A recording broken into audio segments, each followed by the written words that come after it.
Salve, salve, pessoal. Vamos começar a live, né?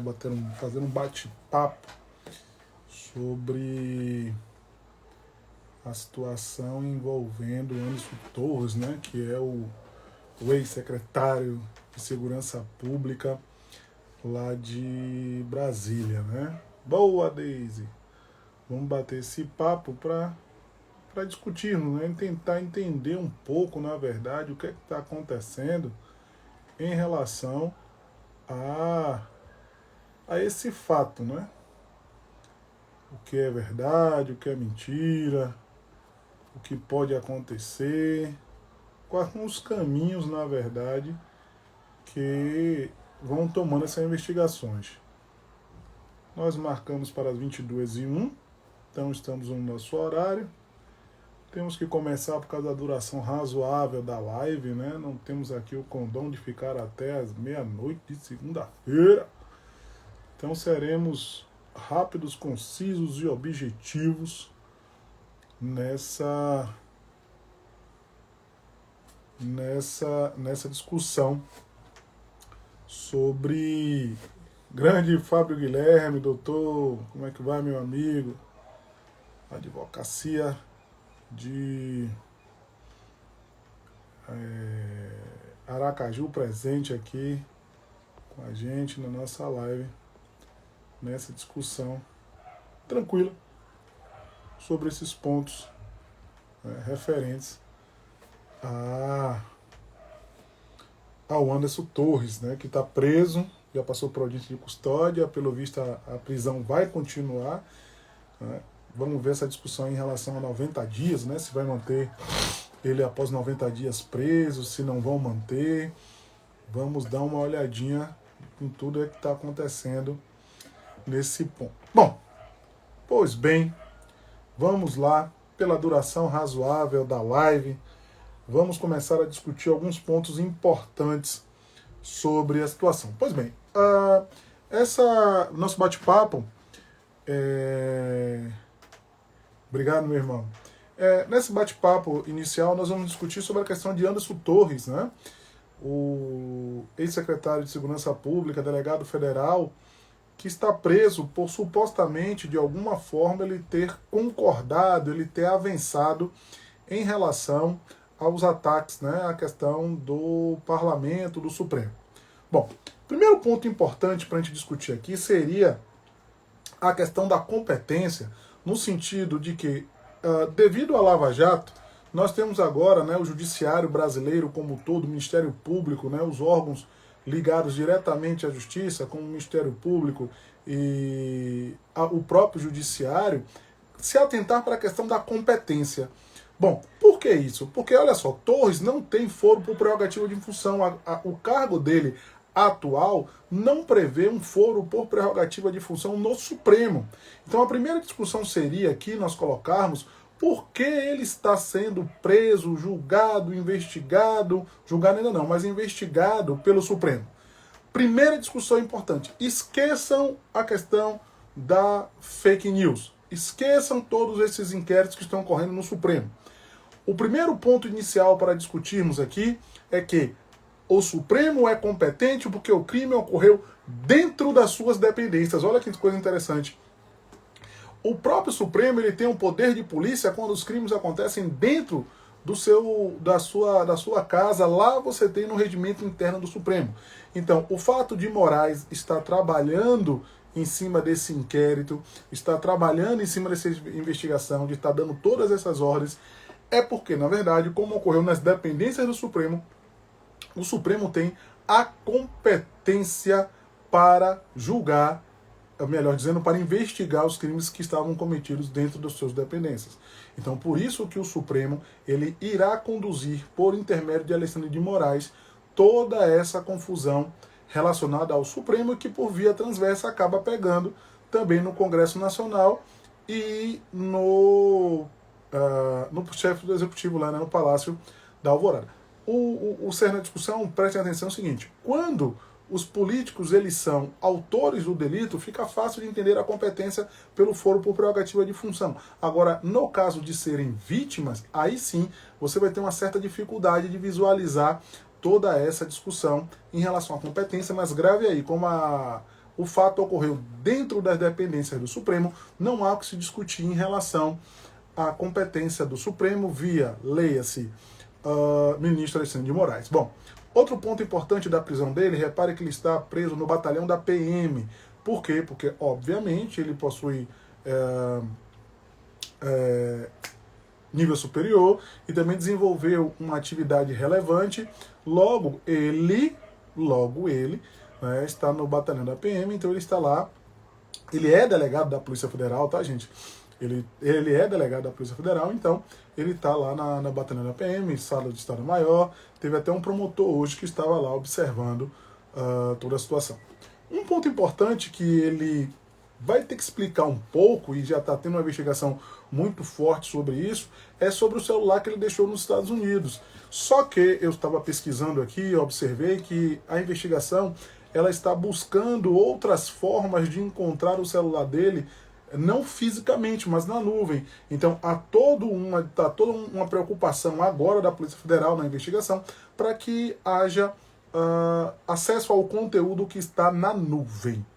Então ainda teremos vários desdobramentos em relação à questão do Anderson Torres. Vamos lá. Bom, por que o Anderson Torres está preso? O que aconteceu para ele estar preso? Bom, primeiro ponto importante que ele vai ter que explicar isso de forma muito clara, que não está clara ainda, é o seguinte. Ele foi nomeado secretário de Segurança Pública do DF no dia 1º. Como ele se ausentou logo após a nomeação, isso é um dos grandes fundamentos para o pedido de prisão que foi ora concedido. Outro ponto importante. A PGR fez o pedido de prisão dele, tá, em flagrante. Não foi o pedido de prisão preventiva, uma vez que ela não tem nem a atribuição para tal, vou usar o termo atribuição, não competência, tá? Mas para ficar mais fácil, ela não tem nem a competência para tal, porque o 311 do CPP ele não autoriza que a PGR, que a AGU peça a prisão preventiva de pessoa nenhuma, porque ela não é parte, tá? Então, um dos pontos importantes que vocês deixem aí gravados em relação a isso. Quem pediu a prisão de Anderson Barros foi, na verdade, quem pediu a prisão foi o delegado da Polícia Federal. Não foi nem o PGR, não foi um procurador, foi o delegado de Polícia Federal que pediu a prisão do secretário de Segurança Pública, Anderson Barros.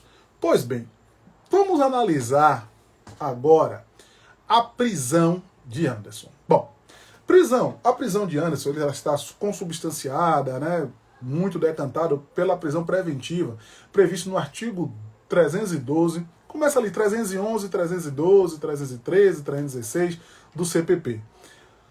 Preste atenção.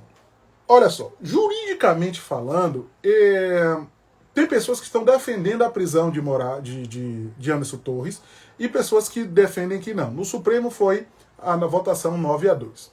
Eu tive o cuidado, gente, de ler toda a decisão que decretou a prisão preventiva do Anderson Barros.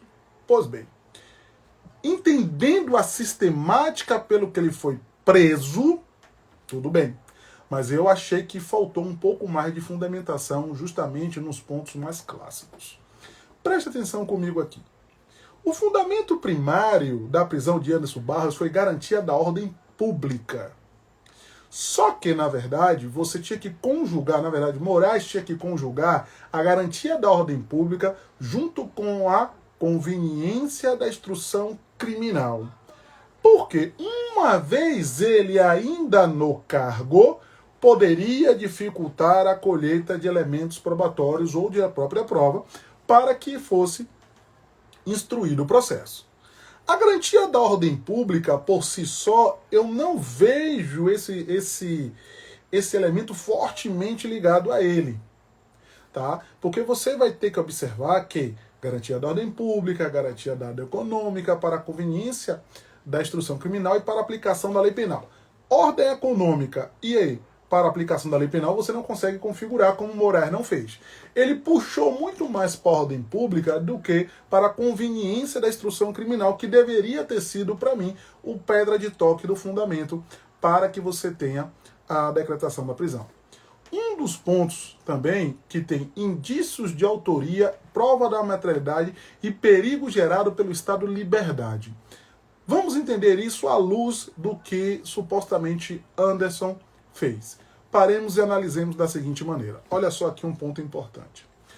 No Código Penal, no direito penal, para quem não é da área, existem duas condutas que podem levar uma pessoa a ser presa.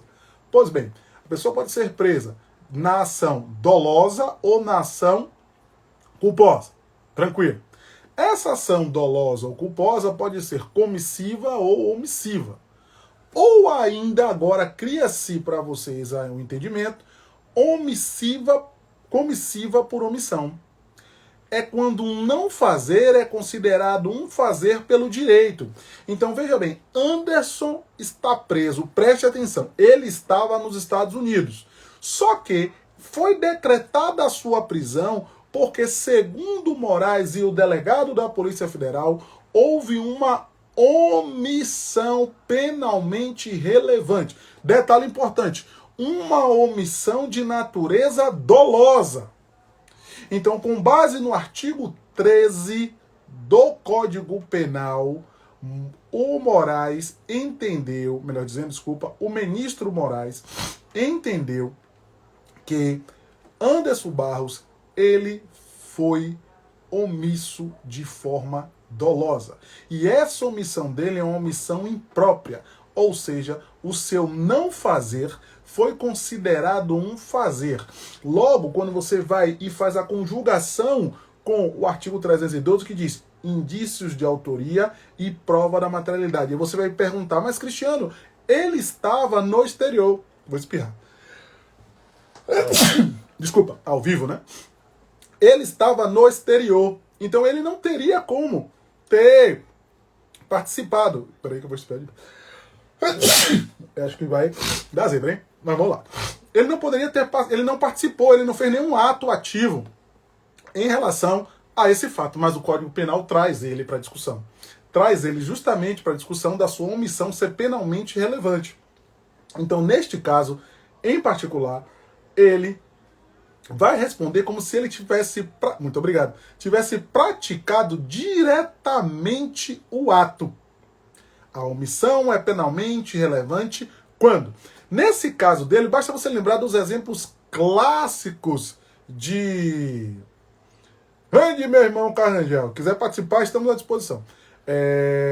Aqueles exemplos clássicos que vocês aprenderam na faculdade, do bombeiro, do médico, posição de garantidor. Então, Moraes entendeu que ele era garantidor dessa situação. Portanto, aí você está tendo em vista, você consegue visualizar os indícios de autoria. A prova da materialidade não tem muita discussão, tendo em vista o fato que ocorreu. Então você vê ali toda aquela situação, tal, então você tem a prova da materialidade.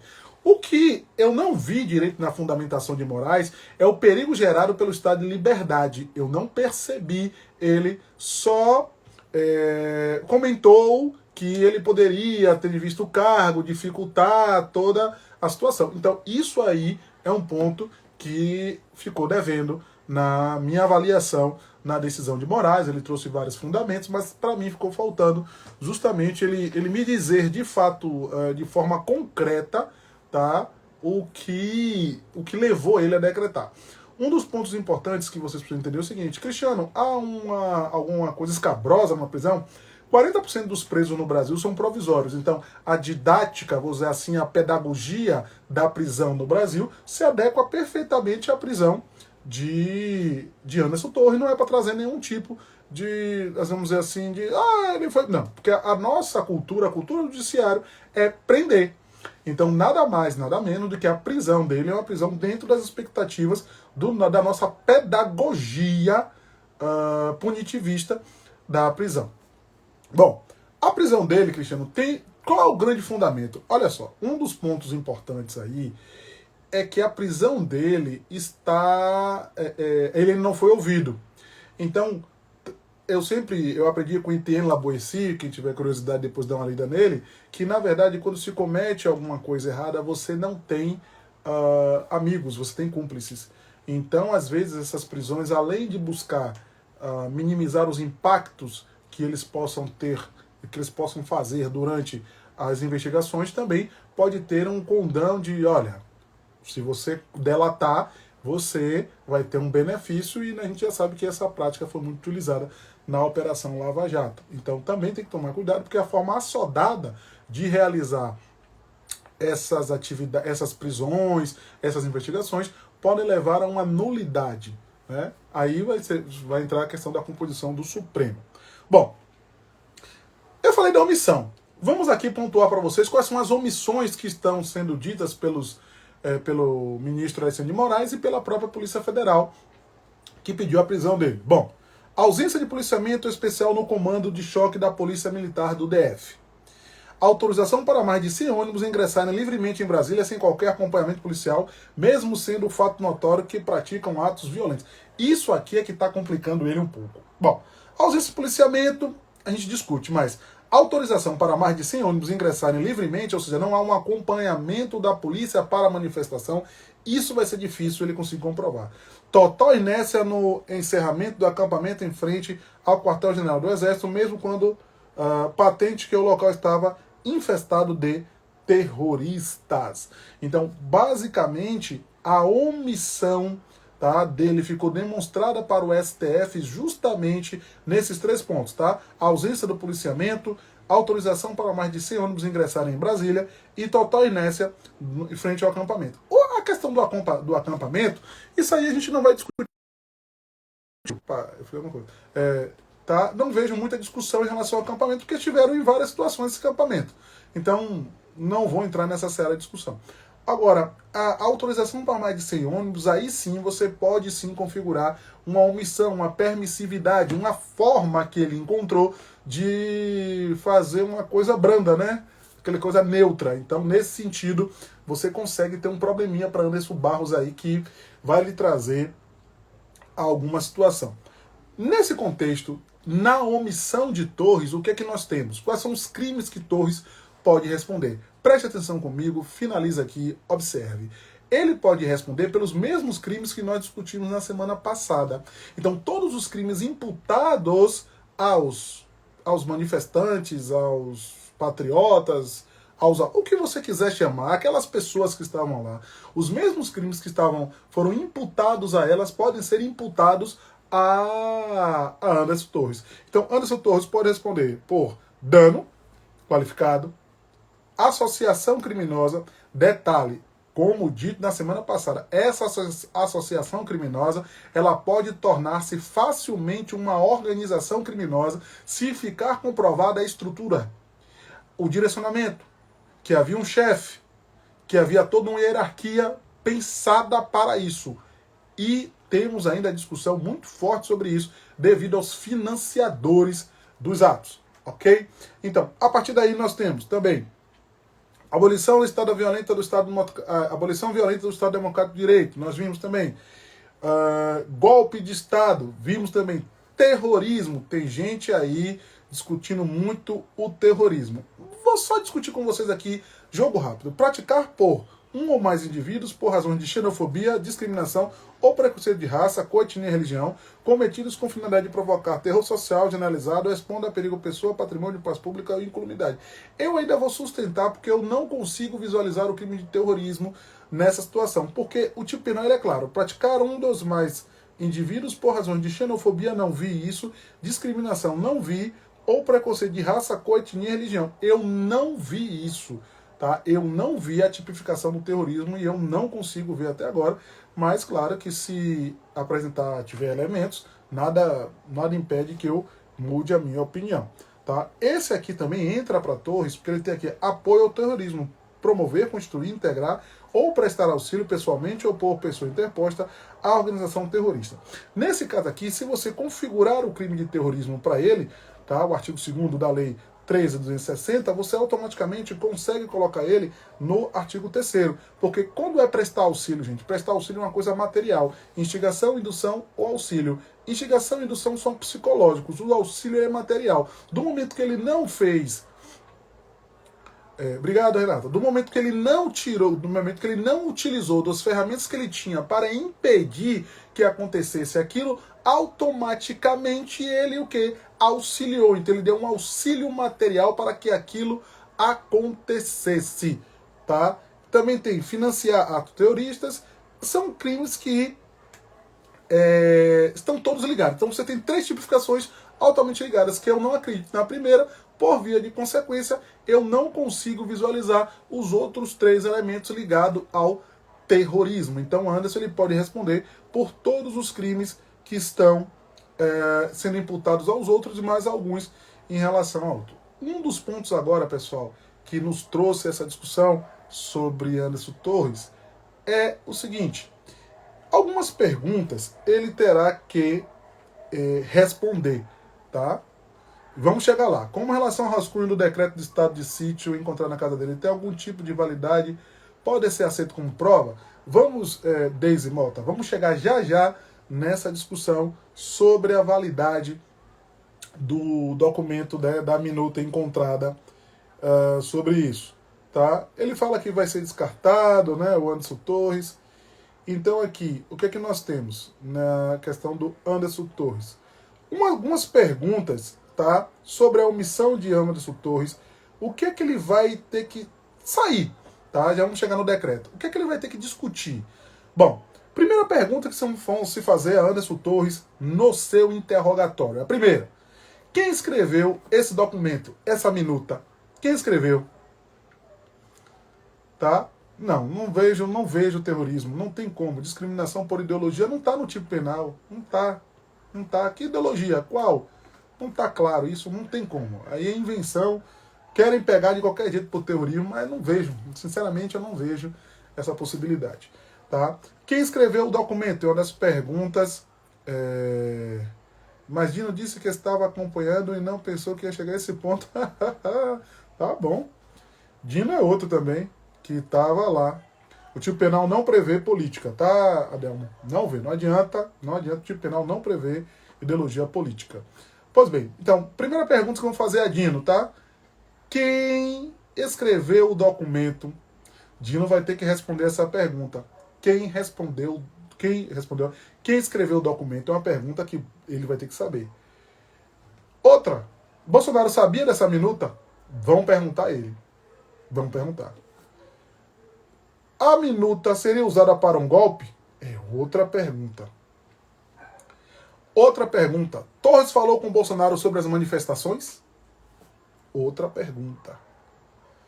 Por que Torres viajou aos Estados Unidos? Gente, essa tá de férias. Mas você não foi nomeado no dia 1º? Qual a participação de Ibanhes, que era o governador? Então essas perguntas vão ficar precisam ser esclarecidas para que Torres consiga desenvolver uma defesa plausível. É sempre bom dizer essas coisas, defesas plausíveis, tá? Aqui também eu tenho até trechos, tá, da decisão de Moraes, que ele colocou: nada justifica a omissão e inconveniência do secretário de Segurança Pública e comandante-geral da polícia, a omissão do secretário dele. Aí ele fala do artigo 13, aqui é o que ele diz, ó: o dever de agir incumbe a quem tem a polei a obrigação de cuidado, proteção ou vigilância, de outra forma assumir a responsabilidade de impedir o resultado, com seu comportamento anterior criou o risco da ocorrência do resultado, tá? Então com essas 3 possibilidades que todo mundo só fica discutindo a questão do bombeiro, do salva-vida, e não é assim. Olha essa aqui, ó: com seu comportamento anterior criou o risco da ocorrência do resultado. Ou seja, seu querido Anderson Torres, segundo o Supremo, com o comportamento dele anterior, ele criou o risco do resultado, ele incrementou o risco, tá? Então, voltando cá, vamos lá. Quem apresentou foi o deputado, foi o querido delegado da Polícia Federal. Olha o que ele fala aqui, ó: formular diretrizes de políticas governamentais na área de segurança pública, promover, coordenar e executar programas, projetos e ações na área de segurança, propor e implementar política de segurança pública fixada do governo, planejar, coordenar, supervisar emprego operacional. Então, ele teve várias situações que, segundo o próprio delegado federal, ele não utilizou. Bom, para não me alongar muito, que daqui a pouco já dá meia hora de nossa live, que é o nosso tempo médio, fora algumas perguntas que podem surgir, vem a discussão bem interessante. Tá?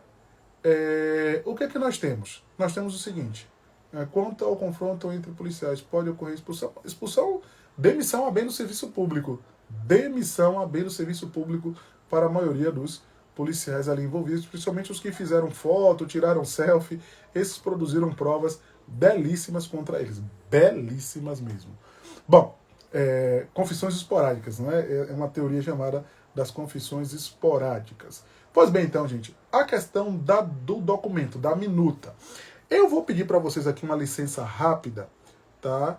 Que eu tenho aqui, eu consegui parte dessa minuta, tá? Eu consegui parte dessa minuta e deixa eu ver aqui que eu coloquei, tá? E tem assim, a minuta em si, fora de contexto, ele seria um papel morto.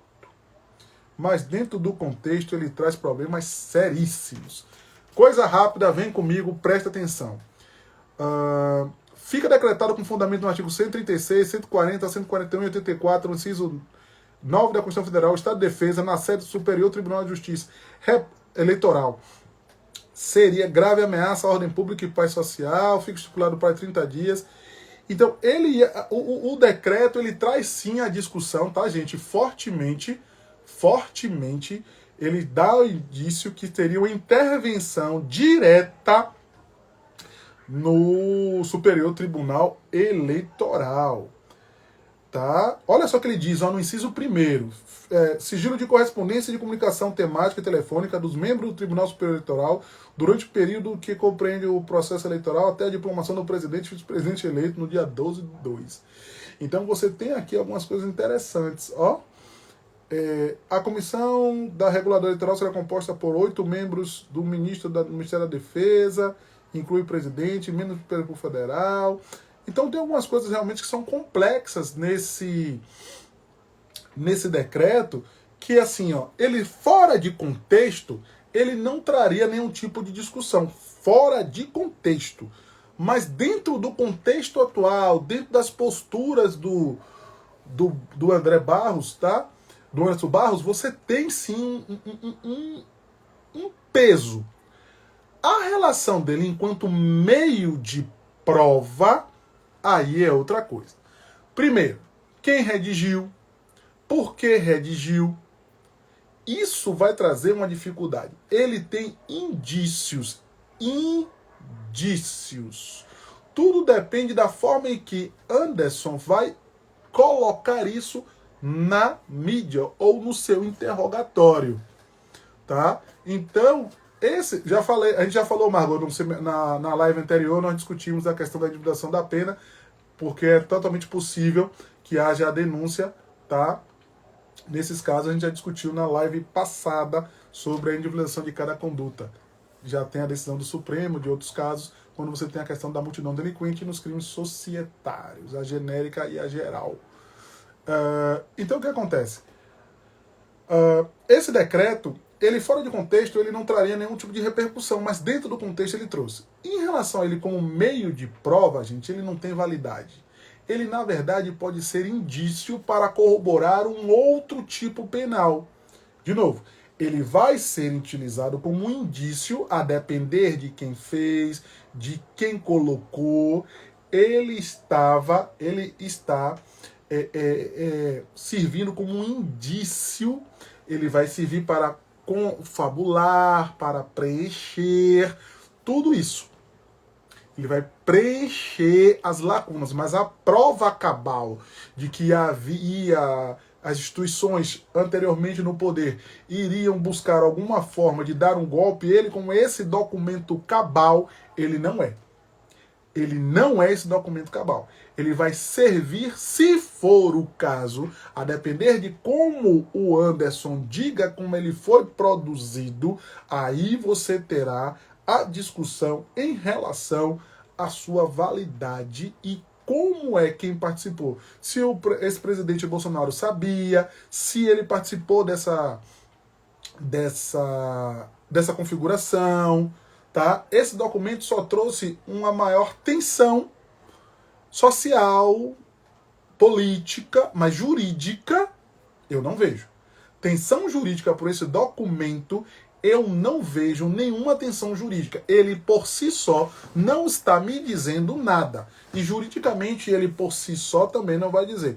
Eu sempre digo que eu faço meus comentários e trago parâmetros a nível de discussão. Vamos lá. Se durante o processo do ex-presidente, agora atual presidente Lula, o fato do documento do apartamento ter sido encontrado no seu... do apartamento do triplex, ser encontrado no apartamento de Lula, não dizia nada por si só, não é esse documento que vai dizer. Tá? Doutor Requião, grande amigo.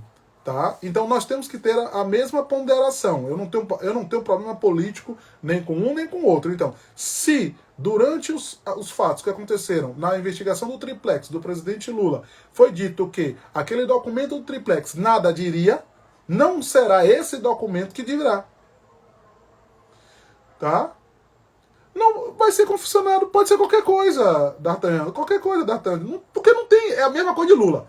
Se essa minuta tem validade jurídica para condenar, o documento encontrado dentro da casa de Lula em relação ao triplex teria que ter validade para condenar. Porque os dois, dentro do contexto, respondem algumas perguntas. Os dois, dentro do contexto, respondem as perguntas. Então não pode haver dois pesos e duas medidas nesse sentido.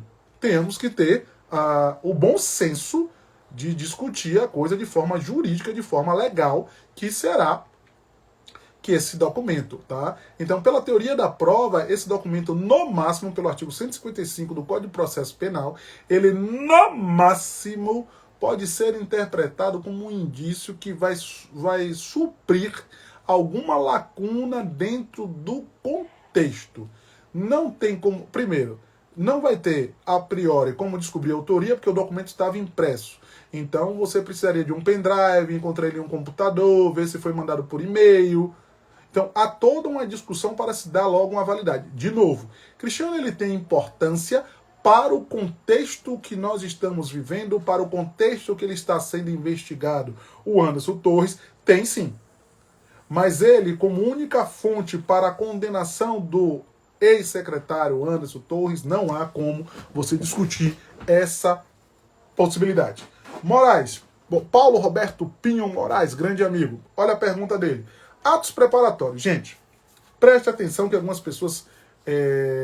muito pertinente a sua pergunta, filho. Porque muitas pessoas não entendem. Ato preparatório é um ato apto a tal coisa. Gente, o ato preparatório ele é punível quando eles, por si só, ele configura um crime autônomo. Por si só. Cristiano, o que seria por si só ele configurar um crime autônomo? Preste atenção. Cristiano quer matar uma pessoa com uma arma de fogo. Cristiano sai daqui para Feira de Santana com a arma de fogo. Não tem posse, não tem porte, arma raspada, o sucesso. No meio do caminho, Cristiano é preso. Cristiano é preso. Por quê? Porque Cristiano foi matar uma pessoa, é tentativa ou homicídio tentado? Não. Porque, na verdade, será porte ilegal de arma. O ato preparatório, ele pode configurar um crime autônomo. E você não responde pelo crime que você desejava. Desejar não, melhor. Que você tinha intenção de praticar. Você responde pelo ato que você praticou. Então, eu não respondo por homicídio tentado se for pego com a arma sem o porte e ainda diga que eu vou matar alguém. Eu vou responder pelo porte ilegal de arma. Então, não é a elaboração da minuta, você elaborar uma minuta, aspas, dizendo sobre a intervenção, Onde é que você já tem um ato? Foi publicado? Foi assinado? Isso foi distribuído? Detalhe, esse decreto ainda ele teria que passar pelo Congresso Nacional. Então, há toda uma discussão sobre a possibilidade desse decreto. De novo, esta minuta, ela tão somente apenas traz que havia uma ideia de intervenção. Aí você trazer isso para os autores da intervenção é outra coisa. De novo, se você quer discutir a validade desse documento como meio de prova cabal, você também vai ter que discutir que o documento encontrado no triplex de Lula é um documento cabal porque falava do imóvel. É a mesma coisa. Não há dois pesos e duas medidas. Então, diante dos fatos aqui, eu entendo que a minuta não é um meio de prova cabal para dizer nada. Dentro do contexto geral, você consegue utilizar a minuta para fechar algumas lacunas em relação à possibilidade de tentativa de golpe, porque a tentativa de golpe ou de abolir o Estado Democrático de Direito é um crime de atentado ou de empreendimento, né? Que tentar ou abolir daria na mesma pena. Então fica claro e objetivo isso aí, de que a minuta por si só não está trazendo nenhum elemento comprobatório cabal para que haja a condenação. E se descobrir uma cópia desse documento com outra pessoa ligada ao ex-presidente, não muda nada. Continua a mesma coisa. Só vai dizer que há um indício mais forte ainda, né, que havia esse pensamento, e aí, se for o caso, utiliza esse documento como comprovação de que aqueles atentados faziam parte da tentativa de abolir o Estado. Mas a minuta por si só não vai condenar ninguém. A minuta vai ser novamente, por mais exercício que vocês façam de condenação para o Anderson Torres, para o Bolsonaro, ou para Carlos, para quem vocês quiserem, não será o documento único que tenha capacidade para realizar a condenação do ex-presidente ou do ex-secretário. Será tão somente apenas um documento para fechar o arco, dentre outras circunstâncias. Vamos supor, gente, se quiser trabalhar com essa possibilidade, você tem outros fatos que eu não vou dizer aqui, que em conjunto... Gente, o que é indícios? Indícios são atos concatenados que levam a uma conclusão. Esse documento chamado minuta, que todo mundo está querendo saber, ele é um indício que, concatenado com os outros atos, ele leva a uma decisão. Os indícios são fontes de prova, são meios de prova que levam a uma condenação, desde quando seja concatenado, ligados, que tragam o juízo de certeza. Exemplo, se eu colocar um gato e um passarinho dentro de uma sala fechada, todo mundo sai, a gente tranca a porta. Quando abre a porta, o passarinho sumiu. Logo, quem comeu? O gato. Beleza, você tem todos. Você não viu, mas você tem os indícios de que foi o gato de forma cabal. É a mesma coisa. Então você precisa de indícios cabais para dizer que há. Então, esse documento, dentro do contexto que foi apresentado aqui, ele só serve como uma forma de integração. Ele não será utilizado como o único meio de prova para a condenação. Só para a gente eu trazer aqui para vocês, olha só o que acontece aqui, só para trazer para vocês. Ó, os supostos crimes, para a gente só encaixar esse documento. Ó, vamos lá, vamos encaixar esse documento aqui, já terminando para a duração razoável da live. Vamos lá. Primeiro, ficou claro para vocês que a omissão é penalmente relevante quando você vê que com o comportamento anterior ele criou a situação de risco. Olha o que você tem. Tentar depor por meio de violência ou grave ameaça o governo legitimamente constituído, tentar com emprego de violência ou grave ameaça abolir o Estado Democrático de Direito, impedindo ou restringindo o exercício dos seus poderes. Pronto. Esses dois aqui é que você vai pegar essa minuta e vai encaixar ela aí. Dizer que esses atos foram uma tentativa e que essa minuta só vai comprovar o que aconteceu lá atrás, e essa minuta, na verdade, ela vai trazer a responsabilização de mais alguém. Essa minuta, ela é o ponto central para de mais alguém. Pronto. Ela vai ser isso aí. A responsabilização de alguém vai ser justamente esse ponto central da nossa discussão. Então, o que nós vimos aqui foi o seguinte: Anderson está preso. Sim. Ele passou por audiência de custódia, tudo direitinho, porque ele foi preso por um pedido da Polícia Federal. A competência do Supremo para tal, sim, porque os crimes aconteceram dentro da sua dependência e o regimento interno prevê essa possibilidade. Por que Anderson Torres está dentro dessa confusão, desse turbilhão? Porque ele é secretário de Segurança Pública do DF. Foi nomeado e foi para os Estados Unidos. Pois não, Nathaniel. Elaborar um crime... Não, elaborar o que crime? Pois antes da execução pode haver arrependimento eficaz. Elaborar um crime... Não. Você não pode elaborar, botar no papel um crime, não é crime, a depender da situação, não é. Tá? Medida cautelar, possibilidade? Sim, porque a medida cautelar diversa da prisão, justamente ela tem o condão de substituir a prisão. Então, para que você tenha uma medida cautelar, você tem que ter os indícios para prender. Então, nesse caso, o que é que nós temos? Nós temos, como ele está preso para a conveniência da extorsão criminal, você pode liberá-lo dizendo que, obrigando ele a não ter contato com ninguém referente ao processo. Tá? Se ele tiver, quebrou, perdeu. Entendeu? Então, essa é uma das possibilidades. Então, o outro é tentar por meio de depor de violência e emprego. Então, a minuta só vai fechar isso. E vai trazer alguém. Isso eu tenho certeza. A minuta vai trazer alguém. Tá? Ela não está assinada, você não sabe quem foi que fez, quem elaborou, como foi feita. Há um procedimento para se decretar o estado de sítio, tem que ir para o Congresso, não se fecha justamente o judiciário, ele tem a garantia de permanecer ainda aqui no estado de sítio, estado de defesa. Algumas garantias são suprimidas, mas não há como dizer nada em relação a isso.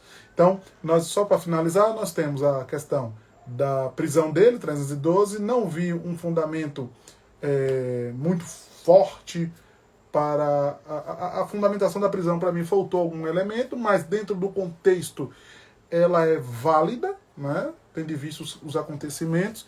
Também a gente pode discutir aqui a questão da competência do Supremo, como eu disse a vocês, pode, por causa do regimento interno.